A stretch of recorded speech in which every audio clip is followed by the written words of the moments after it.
Cara, boa noite. Foi um prazer, uma honra, né? Você estar participando com a gente aqui. Bacana demais. Ué, Você já é como eu comentei com você, você já é novo e já é uma referência de que qualidade aí isso, na que isso. ortodontia. Bacana. Tava relendo seu artigo Marcelo, aqui hoje, bacana demais. obrigado pelo convite, é uma grande honra para mim, te admiro muito. E eu não sou referência de nada, cara. Quem se auto-intitula referência geralmente não é referência, entendeu? Quem tem que intitular a gente de referência são os nossos pares, né? Quem encaminha pra Exatamente. gente. Exatamente. Deixa eu te falar, você quer compartilhar a tela ou você quer que seja só um Não, bate-papo? não, só acho que só um bate-papo. Eu não preparei especificamente nenhuma aula aqui, a não sei que você queira algo específico. Não, não, não. É bacana. Eu acho que esse formato de bate-papo é interessantíssimo também. Uhum, Tava vendo aqui lá na entrevista, né? Lá da Dental Press da clínica. Muito bacana lá, um enfoque bastante na parte cirúrgica, né, Gustavo? Eu queria que você sim. falasse pra gente aqui um pouquinho da sua caminhada aí, meu amigo. Claro, vai ser um prazer. Então, em realidade, assim. Eu era classe 3, Opa. tinha diversos problemas. Tá com um bug aqui de um. Tô abrindo uma aula para se precisar compartilhar alguma coisa, eu vou deixar pronto aqui. Tem uma Uhum, parte de LK2, uma parte de classe 3, depois a gente define aqui. Canino uhum. incluso. Deixa eu só te Então, habilitar a compartilhar aqui então. Pera aí. tá, se você quiser, depois a gente compartilha alguma coisa. Não, tá tranquilo. Então, assim, eu me formei Eu sou de Concórdia, do interior de Santa Catarina, do Oeste, né? E eu fui morar bem novinho lá em Floripa, em Florianópolis, né, capital. Uhum, E aí todos meus irmãos, assim, minha família inteira é médica, né? Meus pais são médicos, meus irmãos são médicos, eu sou o único dentista. E eu fiz odontologia na UFSC, na Federal, uma época que era extremamente concorrido e tal, e bem diferente do que está agora lá o campus, né? Mas a gente tinha um nome muito forte lá na UFSC, que era o do Baratieri, né? Era meu professor e tal, então ele tinha bastante prestígio. E quem coordenava lá a parte de ortodontia era o Arno, né? O Arno Locks, que era um grande amigo meu.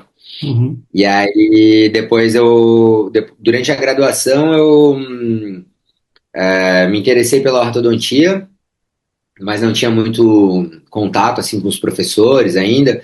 E aí eu descobri um curso em Maringá, que era da Dental Press, tipo diagnóstico, sei lá o que que era, alguma coisa lá. E aí, até depois o Arno, quando descobriu, ficou puto. O que que vai fazer lá? Não sei o que. Eu falei, cara, ninguém me abriu portas aqui, eu vou lá onde me abrir as portas, entendeu? E aí eu lembro que eu tava no quarto período da faculdade, né? Eu entrei com 15 na faculdade e me formei com 20, me formei muito novo. E ali no meio da faculdade eu quis fazer esse curso em Maringá e fui perguntar para um professor que chamava Iso Milton Zani, ele era chefe da clínica de prótese, né? Tava começando na clínica, pré-clínica, assim. E eu falei, ó, professor, eu tenho um curso que eu quero fazer uma vez por mês em Maringá, e tal, eu teria que faltar à clínica do senhor, o senhor acha que daria para fazer, né? Aí ele falou, não, pode ir, o ortodontista não entende nada de oclusão mesmo. Aí eu falei, tá bom, deixa comigo, então. Aí eu lembro que eu pegava um ônibus à noite em Floripa, levava umas 18 horas, né, eu acho que era o ônibus da Transbrasil, chegava 5 da manhã na rodoviária lá em Maringá, e tomava um banho gelado lá, pegava uma toalha estéreo lá num saquinho com um sabonete. E aí, assim, eu comecei ali conhecendo o pessoal, o Adilson, o Hélio, a Roseli, o Laurindo, né? Sou muito amigo do Bruno. E depois de um tempo, assim, eu comecei a estagiar no consultório do Arno. Eu ficava com um dentista, um ortodontista em Floripa chamado Luciano Teodoro, que é um clínico bem bom. E depois, eu lembro que foi o Gerson Ribeiro, que é um outro excelente ortodontista de Joinville, né? E que era um grande discípulo do Muxa ali, finaliza bem pra caramba, tem as melhores aulas que eu já vi de finalização. Ele falou pra mim: não, não, tu é um aluno pra UERJ, tu é um aluno pro Rio, quer dizer, vamos pro Rio. E aí, na época, eu queria especialização, era muito novo, acabei indo pra UERJ, e aí lá eu fiz ortodontia. Eram 2 anos e meio na época, integral, e foi em 2005, acho que se não me engano até 2007, 2008, por aí. E aí, durante o curso, a gente publicou bastante, aí depois eu emendei o mestrado, aí eu acabei sendo contratado lá como professor, é, professor substituto, alguma coisa assim, né? Professor, não era esse nome, né? Mas era algum para ganhar uma bolsa lá para me ajudar lá, porque né, a gente ficava meio que integral Uhum. lá, e aí eu cuidava da graduação e tal. E aí, durante o meu mestrado, eu dava aula num local lá chamado Pré-Odonto, que era muito legal, da Marisa Junqueira, que eles têm vínculo com a USP lá, e hoje a filha dela e o genro dela estão nos Estados Unidos, né? Estão morando lá. E depois, durante o meu mestrado, após meu mestrado, eu acabei ficando um tempo nos Estados Unidos, lá na Carolina do Norte, em Chapel Hill, fiquei com o Profit. Na verdade, existia uma porta aberta entre a UERJ e a UNC, que foi aberta pelo Alexandre Mota, que é um professor da UF, muito bom ortodontista, meu amigão, o Nani, e só que era com a Lúcia Sevidanes, né? Uhum. Curiosamente, hoje novamente a Lúcia assumiu como Sim. chefe de departamento da UNC de novo, mas na época ela estava saindo, ela foi para Michigan, e aí eu acabei fazendo todos os meus estudos com uma outra orientadora de Chicago, que era a Sylvia Fraser Bowers. Ela até estava falando no congresso, Uhum. né? Ela estuda bastante paciente classe 3, genética e tal, e falha primária de erupção, ela tem várias linhas de pesquisa bem interessantes. E ela. Aí eu fiz todos os meus trabalhos com ela, então foi uma época bem legal, porque eu já tinha terminado meu mestrado e ficava, digamos assim, acompanhando a clínica, era bem livre lá. Eu acabei. A sala da Silvia era do lado do Profit, né? Então tinha várias histórias engraçadas, né? Que o pessoal falou: ó, quando o Profit for falar com você, né? Lá na UNC eles têm tipo um negócio que chama Southern Accent, né? Que é um sotaque do sul, assim, meio Sim. caipira, assim, meio redneck, e você não entende direito o que eles falam, né? E aí ele falou, ó, o Profit vai falar, você não vai entender nada, é só rir, entendeu? E ele foi lá, ele falar comigo, não entendia nada, eu ha, ha, ha, ha, ha, ficava rindo lá. Aí chegou um dia eu fiquei puto, falei, não, não, não, vamos conversar. E aí ele já sabia que eu jogava, alguém tinha falado, tênis, a gente começou a jogar tênis, na época eu nem tinha Instagram, mas eu lembro que ele me buscava em casa, ele tinha uma BMW velha, assim, e a gente ia jogar tênis lá, jogar dupla, jogava eu, ele, o Ackerman, que é o Jim Ackerman, que é um da classificação das malacusões, o Sorriso Sim. também, o irmão dele é um dermato famoso nos Estados Unidos também, e mais um radiologista, assim. E aí foi bem legal, porque, imagina, né, foi uma experiência única, eu fui conhecer a casa dele, onde ele escreveu os livros lá, ele me deu um livro autografado, conheci a esposa dele, enfim, ele já faleceu, né, mas foi uma época de grande valia, assim, não teve preço, né, vários ensinamentos, então foi muito interessante mesmo. Eu lembro de algumas histórias que ele contava, assim, ele sempre pagava uma cerveja para mim depois do tênis, e eu não tinha dinheiro para nada, então eu era lá meio estudante, assim, né, eles ajudavam a gente. E aí ele falava que alguns números do envelope da discrepância a gente teve que chutar mesmo e botar qualquer coisa para publicar o livro. Eu falei, caraca, assim, ó, a gente usa Essa, isso como se fosse uma essa é bíblia. Entendeu? ótima. Eu já vi você falando isso aí, essa é ótima. Não, isso eu falo isso, assim, as histórias que eu lembro, mas porque é muito interessante, assim, as pessoas, né, hoje, né, todo mundo quer um atalho, estuda pelas redes sociais e tal, então, assim, rede social aceita tudo, livro aceita tudo, imagina a rede social, né? É. Então, a gente tem que se basear realmente nos artigos, porque tem um rigor maior ali, né, de científico. E aí eu lembro quando eu saí do Rio, eu defendi lá, a minha orientadora veio para o Rio, a Silvia, e depois eu vim para Balneário, aí depois eu fiz 2 MBAs de gestão, de saúde, fiz FGV, INSPER, fiz também fui diplomado pelo Borges, fui presidente da Abora aqui por quase 5, 6 anos, porque teve a pandemia ali no meio, foi bem legal, né? Foi uma época bem interessante. E eu tenho uma clínica privada aqui em Balneário Camboriú, né? Uhum. Aqui do lado, eu cheguei direto da clínica, deu nem para me trocar, mas a gente tem uma clínica grande, chama Medical. Nós temos hoje mais de 100 médicos, são 30 e poucos dentistas, tem 66 colaboradoras, tem todos os exames que você pode imaginar lá, médicos assim, né? Então, vacina, exame de sangue, cardio. E aí eu sou diretor clínico lá e também faço a parte da gestão, TI, marketing. Então, assim, tem reunião todo dia no conselho, né? E eu acho que é uma coisa que tem me assim, feito crescer bastante do ponto de vista de relacionamento, assim, porque tem que lidar com muito médico, com muito dentista. Eu sou diretor clínico, eu sou bem centralizador lá, então eu gosto de fazer a primeira consulta, de fazer o pós-venda, de fazer os planejamentos, de participar, e aí tu acaba aprendendo um pouquinho de tudo, até mais do que na tua própria área, né? Então, é, é isso, assim, um resumo, assim, até hoje, né? Eu É, já tô mas aqui isso, há mas um... isso é bom porque expande os horizontes também, né? Que a nossa profissão acaba que você ficando só no consultório, você acaba se isolando um pouco, né? E essa outra prática é interessante. Me conta aqui como é que foi a sua experiência na diplomação do board. Cara, assim, no início eu não sabia nem direito o que que era, assim, não era uma coisa que assim, pegava minha atenção, mas é, eu sempre tive boas referências, graças a Deus, ali, não só na ortodontia, mas na vida, e todo mundo sempre falava, não, faz o Bosch, faz o Bosch. E uma das grandes influências aí que eu tive foi o Jonas, né? O Jonas Capelli Júnior, que é da Sim, UERJ, agora ele tá na PUC do Rio, e quando ele era presidente do Bosch, ele falou, ó, você vai fazer o Bosch, só que eu não podia, eu tinha não lembro se era um casamento, ou se eu tinha um compromisso, ia dar um curso fora do país, eu não lembro. E aí eu falei que não podia, e aí no VV seguinte ele meio que me inscreveu lá, e o presidente era o Brandão. Foi em Vitória, foi em sim, 2018, eu acho. sim. Aí, 2018 ou 2019, não tenho certeza. Aí eu lembro que eu fui lá fazer, e eu lembro que quando eu tava lá, assim, pô, eu vi várias pessoas, tipo, eu vi o Weber Ursi, né, que é um grande amigo, o Jan Sonda, eu falei, cara, esses caras aqui pica bem melhor que eu, que eles estão aí fazendo prova, né, então, assim, deve ser uma coisa boa. E na época, assim, que eu me inscrevi para fazer, eu fiz mais porque o Jonas insistiu, né? E esses são os grandes amigos, né? Aqueles amigos escudeiros que te levam para o bom Isso. caminho, te dão bons exemplos, né? Que puxa a tua orelha, né? Fala o que tem que É, ouvir. eu E tô nessa aí, daí agora.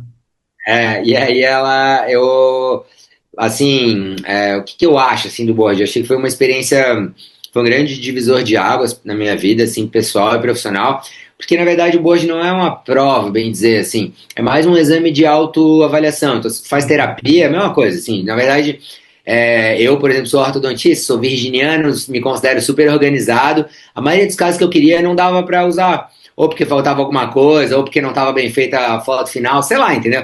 E aí tu começa a ver, putz, cara, então eu não sou tão organizado assim, ó, posso melhorar aqui, ó, esse caso aqui ficou uma merda. Chama o paciente lá, eu quero retratar, entendeu? E foi assim, eu chamei vários Exatamente. pacientes até para retratar, uma maioria não queria, né, mas assim, no sentido de você buscar realmente fazer com excelência, né, porque eu acho que a excelência da nossa profissão, ela está muito mais ligada aos nossos valores do que ao tipo de aparelho que você usa, enfim. Então, os pacientes, eles nos procuram por isso, assim, pelos nossos valores, né? E isso não tem preço, né? Então, eu sempre falo que o mais importante, o nome do jogo é credibilidade, né? Você leva muito tempo para construir, mas graças a Deus, se você fizer tudo certo, não tem erro, né? Então, é, é isso. Acho que foi o Eu, board. Eu recomendo a todos fazerem o board. Eu acho que você não vai ser melhor do que quem não fez, mas você vai ser melhor do que você mesmo depois de fazer, entendeu? E é isso, né? Então, assim, tem uma filosofia de vida budista que chama Shoshin. Em inglês, eles chamam Beginner's Mind, que é a mente de principiante, que é uma coisa que eu levo muito. Quem me ensinou isso foi o André Weisheimer, que é hoje diretor clínico de Harvard, né? Ele estava até palestrando no congresso da WFO. E ele foi a primeira pessoa que eu tive contato com isso e eu levo como um lema de vida. Por exemplo, assim, ó, não importa o quão expert você é num assunto, sempre que você entrar ali em algo, você tem que entrar com uma beginner's mind ali, ou seja, com uma mente de principiante. Afinal de contas, num copo meio cheio já não entra mais nada, né? Então, eu acho que falta muito essa humildade, né, para boa parte dos nomes aí, dos gurus da odontologia do Brasil. Eu lembro assim, numa conversa com o Profit, ele me perguntou assim: ah, você acha que eu sou um ortodontista melhor do que você? Eu falei, pô, claro, né? Tu é o Profit, né? Tem vários livros, vários artigos, enfim, uma referência. Aí ele falou: não, não sou melhor que você, eu só sou apenas um ortodontista mais ciente das minhas limitações. E isso eu sempre levei pra mim, assim, né? Tipo, a gente já não faz mais aquela ortodontia heróica, você já sabe, tem uma ideia do que vai dar certo, do que não vai dar. Você é mais prudente, né? Aquele negócio de under promise e over delivery, né? Por exemplo, assim, promete de menos, entrega de mais. Isso isso. seria, assim, uma coisa que a gente trabalha bastante. Então, eu acho que o board combina com esse negócio do beginner's mind ali, porque o objetivo é você ser amanhã melhor do que hoje, hoje melhor que ontem e, assim, E o, evoluir em todos os aspectos da vida, né? que é o processo, né? Deveria ser o processo, a gente ser um profissional melhor a cada ano, né? Com certeza. Mas eu acho que é onde o problema do board que eu estou tendo para separar meus casos, a maioria, cara, não tem documentação final. É Isso é um dureza. problema. É Assim, falar ó, eu assim, vou ah, te eu dar vou uma. pedir na próxima consulta, o cara vai embora, e você não pede. é, Daí vem rápido, você não pede. Vou te dar uma dica que depois você pode até publicar aí para quem quer fazer o board. muitas vezes a gente foca assim, putz, aquele caso mais difícil que eu tratei, né?